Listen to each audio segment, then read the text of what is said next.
Nah, jadi pendekatan pendekatan perilaku di sini menguji ya bagaimana reaksi individu itu atas pengungkapan akuntansi. Jadi teori dasarnya adalah teori behavior ya. Nah, ini pertemuan sebelumnya ya. Udah dibahas nih nggak salah ya. Nah, di mana beberapa model yang lahir diantaranya model Brunswick-Lane model gitu ya. Nah, ini coba dibaca dulu.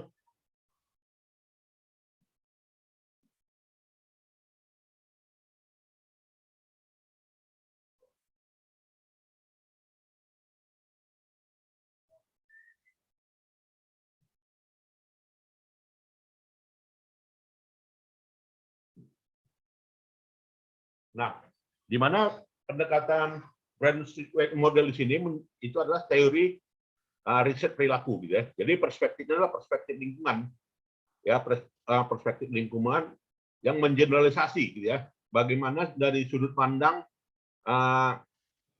lens gitu ya, atau sudut pandang ini gitu ya, sudut pandang kaca gitu ya, dalam memperlihatkan dari situasi kondisi yang tidak sempurna gitu ya, atau situasi yang fenomenanya berbeda.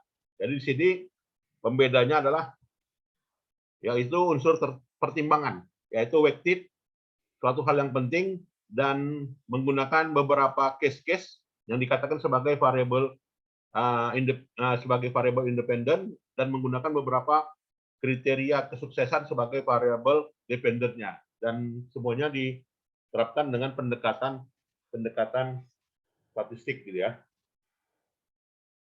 Nah, itu.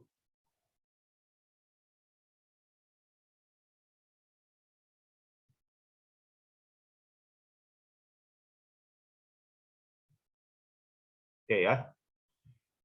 Nah, dan Brandwix model juga menggunakan pendekatan sisi kanan ya. Di mana pendekatan sisi kanan maksudnya adalah di mana individu-individu gitu ya, itu menggunakan sebuah keputusan dalam suatu investigasi khusus.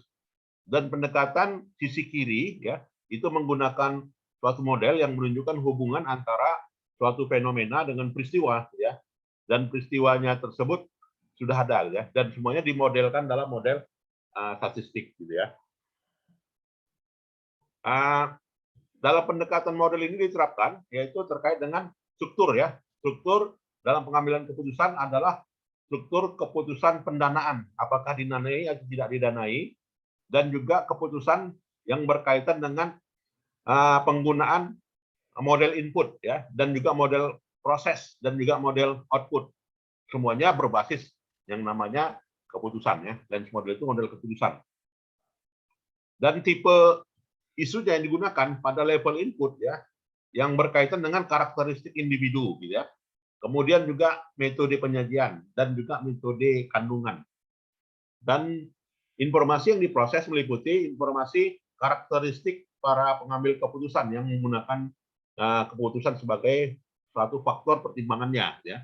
Dan karakteristiknya yang berkaitan dengan keputusan ya, atau juga aturan. Nah, jadi ini tipe yang digunakan dalam model lens model gitu ya. Dan juga keputusan pada level output ya, yaitu berkaitan dengan kualitasnya ya, dan juga berkaitan sisi lain yang dihasilkan atau juga disebut dengan self insight. Nah, model keputusan input di sini digunakan dalam mengambil keputusan yang relevan terkait dengan profesi akuntansi gitu ya. Jadi kebanyakan memang yang berhubungan dengan data-data akuntansi gitu ya. Jika item-item informasi yang ada pada laporan keuangan tidak digunakan gitu ya, secara material, maka nantinya akan tidak diungkapkan ya. Dan profesi akuntansi dalam hal ini banyak diterapkan ya, karena berkaitan dengan masalah penyajian ya, atau juga masalah yang berkaitan dengan laporan keuangan atau juga catatan atas laporan keuangan, yang semuanya dampaknya kemana? Dampaknya pada keputusan gitu ya. Dan teori ini apa ya, beberapa model-model yang sudah dihasilkan, diantaranya modelnya Pankov and Virgil, Mir, dan Pip gitu ya, serta studi-studi lain yang menunjukkan secara apa ya, secara kebiayaan itu memang ada. Artinya untuk menghasilkan informasi maka timbullah biaya informasi gitu ya. Jadi biaya informasi di sini merupakan suatu historical cost, gitu ya, atau juga biaya historis, ya. Itu pendapatnya Haynes dan juga Miltire, gitu ya. Nah, perbedaan format juga menunjukkan apa ya? Menunjukkan isu dalam riset ini. Artinya lens model itu kalau bicara masalah format juga itu juga masalah isu bagi apa ya? Bagi para pengambil keputusan, termasuk di dalamnya kalau formatnya bentuk chart ya, kalau bentuk diagram, kalau bentuk tabel itu semuanya dianggap sebagai suatu apa ya? Keputusan nantinya yang diambil oleh para pengambil keputusan. Penyajiannya ya, penyajian bar. Nah, ini dikatakan dengan penyajian informasi berdasarkan pada input yang dikirimkan, gitu ya. Nah, jadi siapa saja pengusungnya? Ya, pengusungnya Mario Ricci tahun 79 ya, yang menemukan bahwasanya dapat menggunakan rasio keuangan ya dalam memprediksi kebangkrutan ya, atau juga model kebangkrutan ya. Dan juga beberapa studi-studi lainnya ya, studi lainnya yang sudah dilakukan diantaranya Wilken and Zeimer gitu ya, atau juga Stallman and Dopik atau juga Roth gitu ya. Nah, ini.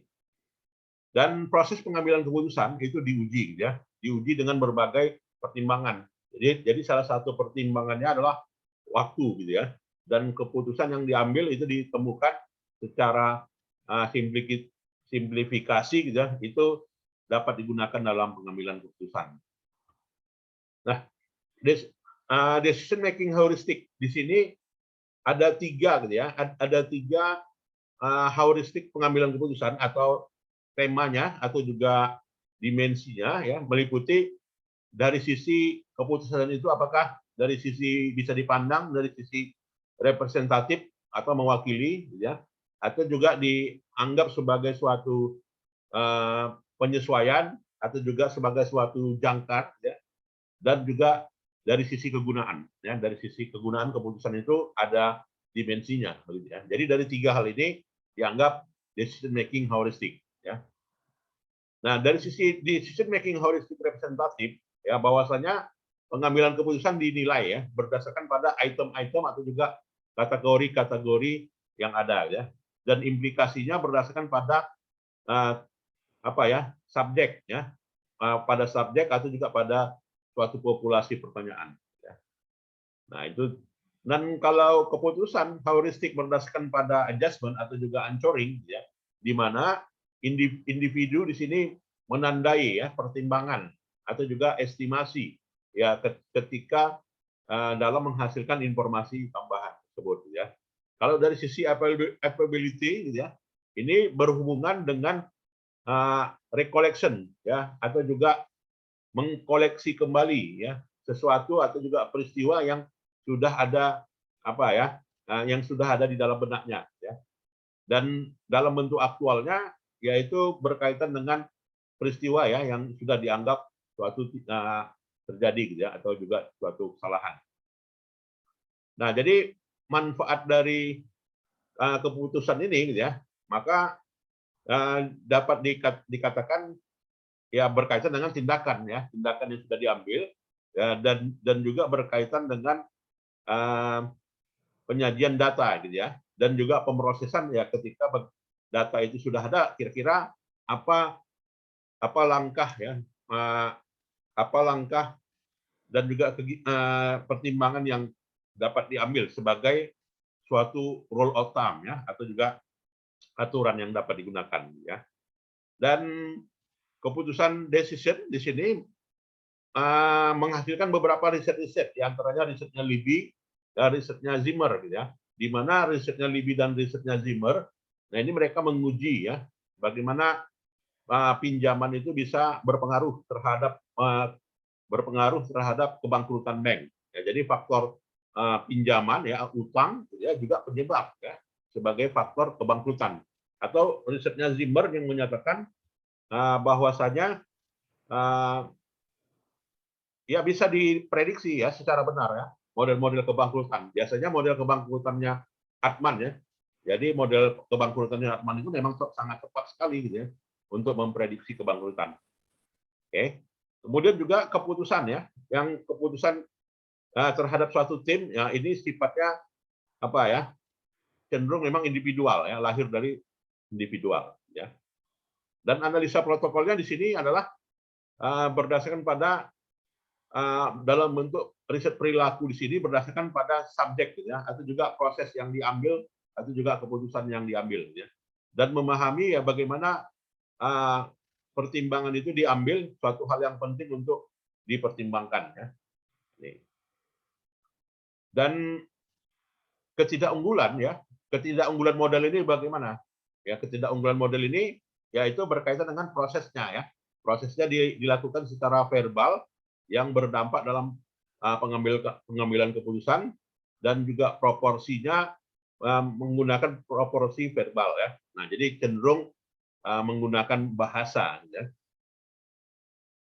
Dan terbatasnya riset-riset perilaku ini juga ada gitu ya. Kalau kita mau meriset time series, maka ada nggak keterbatasannya? Ada katanya. Setiap riset itu pasti ada keterbatasan ya.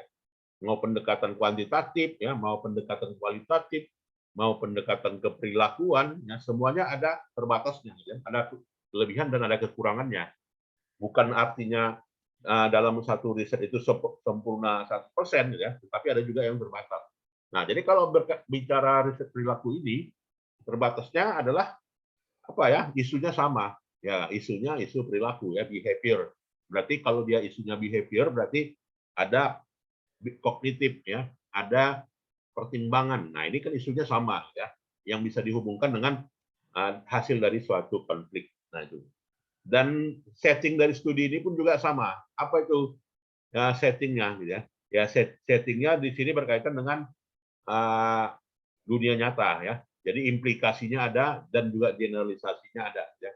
Kemudian juga sangat sulit direplikasi ya, direplikasi dalam area yang lain karena di satu tempat dengan tempat yang lain pasti beda. Gitu ya. Artinya kalaupun mau disamakan ya nggak bisa disamakan juga. Gitu ya. Nah, ini. Nah, itulah yang berkaitan dengan riset keperilakuan ini. Ya, jadi beberapa kelebihan atau juga beberapa dimensi dan juga beberapa apa ya kandungannya, gitu ya, udah bisa kita lihat. Ya, silakan kalau ada yang mau kita diskusikan, jadi sekalian. Silakan. Ada? Baik, kalau nggak ada, saya kira itu saja ya perkuliahannya dan nanti videonya saya share kembali ya. Saya share videonya. Oke. Baiklah, kalau tidak ada, selamat sore dan salam sehat selalu ya. Assalamualaikum warahmatullahi wabarakatuh. Selamat sore, Pak. Waalaikumsalam, Pak. Ya, boleh meninggalkan ruangan ya. Terima kasih.